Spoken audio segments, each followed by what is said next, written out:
This is Ruth Newberger. This is my family friend, and we're going to be cooking some Blintzes today. So, Ruth, tell me about the Blintzes. Okay, so the recipe we're using is Millie Lapp's Blintz recipe. Millie Lapp was a very old boyfriend's mom who was like a mom to me for quite a while, and she had a recipe that she used to make with me on weekends, and we would spend all afternoon making them, and while she was knitting me sweaters. She was great. Millie Lapp was born in 1924 and grew up in Brooklyn, New York. She was the daughter of two Russian immigrants from what is now the Ukraine. Her father was a baker in New York City, and her mother died when she was 14. Millie's mother was pregnant with her when they were smuggled out of Ukraine in a rice bin in 1923. From there, they were sent to Palestine, where they eventually left to come to the United States through Ellis Island. She learned to cook from her aunts and uncles, all of whom lived in New York City, where her father worked. Many of her relatives were also from Russia and other parts of Europe, so they each brought unique flavors and foods from their home countries. Millie's family moved constantly, from Brooklyn, New York, to Meriden, Connecticut, to Springfield, Massachusetts. In her teenage years, she moved back to Connecticut, this time to Hartford, where she stayed for the majority of the rest of her life. Millie is currently suffering from the late stages of Alzheimer's and resides in Hartford, Connecticut. Her Blintz recipe, by the way, which I hadn't made for many years, I can't find any other Blintz recipe like it. I really can't. So because when I couldn't find her recipe and I flipped out because I couldn't find it, and it's not written down in most places and it wasn't in my hiding spot, I went online and I went on my kosher cookbooks and I went on the Chabad cookbook and I went everywhere, and none of the recipes were like this. It's a very, very plain Blintz recipe, very, very simple filling recipe. It's not a fancy designer Blintz recipe. Blintzes, or blins, date back to the early Slavic people in pre-Christian times. It was then where the blintz was used symbolically to represent the sun, due to its round shape. These thin, round pancakes were usually prepared at the end of the winter months to honor the rebirth of the sun. This tradition was later adopted by the Orthodox Christian Church and is still carried on in modern times. Traditional Russian blini are made with yeasted batter that is left to rise and then diluted with cold or boiling water. When diluted with boiling water, these blintzes are referred to as zavarnie blini. Traditional blintzes are baked in a Russian oven, despite the majority of modern-day blintzes being fried in a pan. Blintzes became popular in the United States by way of Eastern European Jewish migration, who used them in their cuisine. Although there is no specific religious rite associated with the blintz in Judaism, blintzes stuffed with cheese and fried in oil are generally served during Hanukkah to symbolize the oil miracle. Cheese blintzes are also served during the Jewish holiday of Shavuot. So there's two parts. There's the filling and there's the leaves. So the leaves are called bletlach. So on a finished blintz, if you want to look at a finished blintz, when they're done, before you fry them up in the pan, you make the crepe or the bletlach, which are the leaves, and then you fill them with the cheese filling. Right. And then you put that in a pan with a little butter and you fry that up on each side. But it's one of the recipes that has a lot of warm memories for me. Okay, so what do we have over here? What do we got? Okay, so we're just about to make the batter for the bletlach. Okay. So in here is 3 eggs and 3.5 cups of milk. And then I just whisk that up. Okay. Okay, and then you'll slowly add the flour to it. It's a little bit of flour. Okay, so slowly adding the flour. And the salt that's mixed. Sure. Okay, hold. All right, let me see if it's a little too thick, because you can always adjust it. You can just dump it in. All right, so we just add the rest of the flour. And then you can whisk up the rest. All right, so what do we got after we finish whisking the blintz mix here? Then we're just going to make the filling. And the filling is made with farmer's cheese. Okay. And you really can't use anything but farmer's cheese. What is farmer's cheese? Farmer's cheese. The only company that makes farmer's cheese is Friendship. Okay. So like a lot of kosher stores or in the kosher departments will have farmer's cheese. Does this look That good? looks good. All right, great. They come in half-pound packages or whole-pound packages, but since we need 1.5 pounds, Right. Sure. I got 1.5 of these. Farmer's cheese is almost like a very dry ricotta cheese. Looks like cream So- cheese.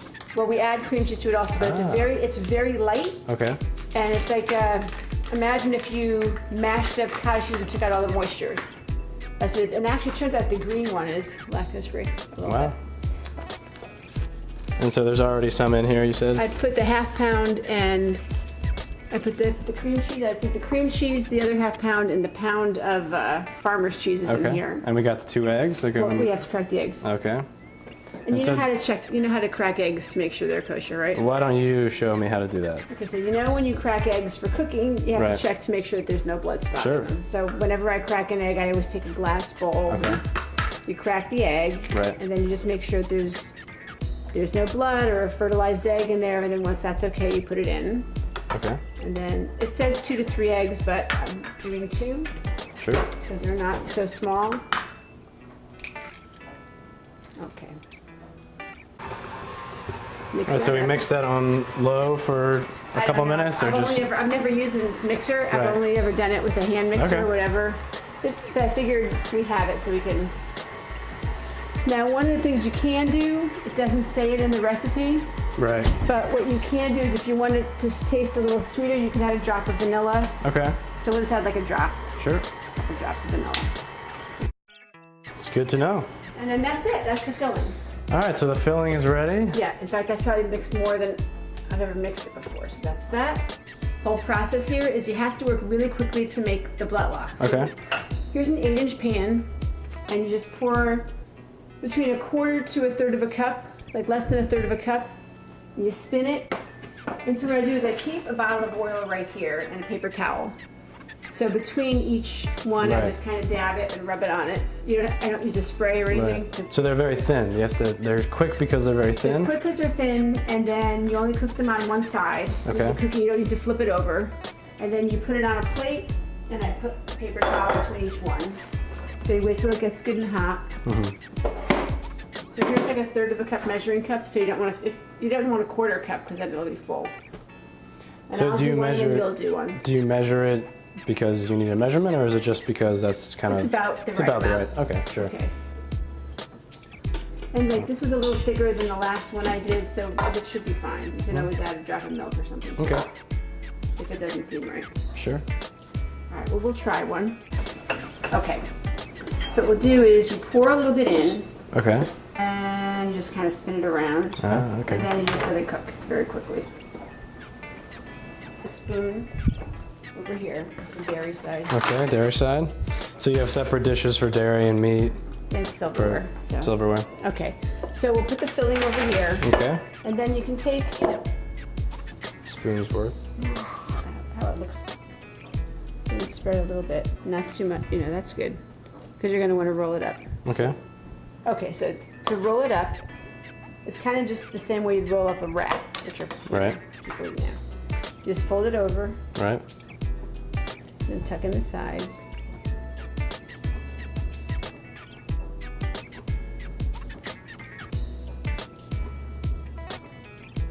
And then, all right, go ahead. Okay. Rolling it over. And then just roll it, and then make sure the seam's on the. So a little butter in the pan. We got the Blintzes ready to go. Right, and now if they're frozen, you'll cook them longer, Right.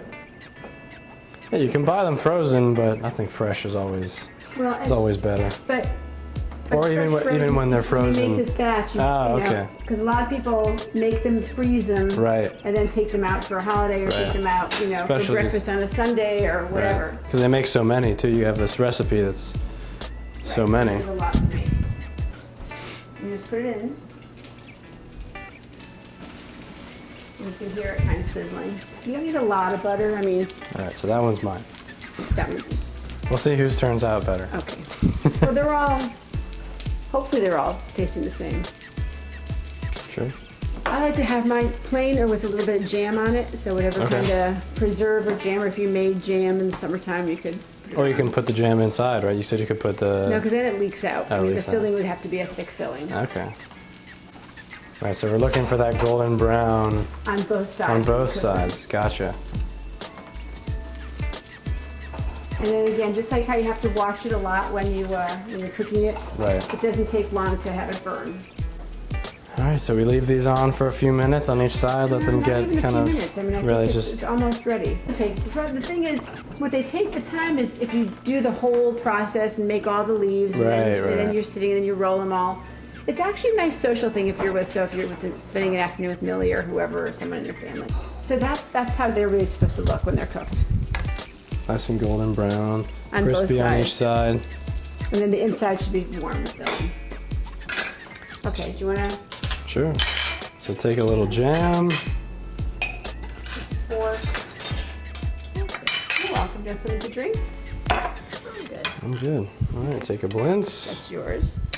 Is there any way to eat this, or you just go right for it? No, Just take cut a it? knife. Take a knife? Take a knife. Take the same knife? Here, you want Be one? civilized? Yeah, your deal. Very fancy? Thank you. It's gonna cost the Oh. still. Very plain, but Good. You Very got enough good. filling, Adam? you can Good. add more filling or less filling depending on how you want to. Yeah. Soft on the inside, crunchy on the outside. Very good with the farmer's cheese. Farmer's cheese, a drop of sugar, and some eggs in the middle. Well, that's how you make Blintzes. So, thank you, Ruth. You're welcome. The try one. Yum.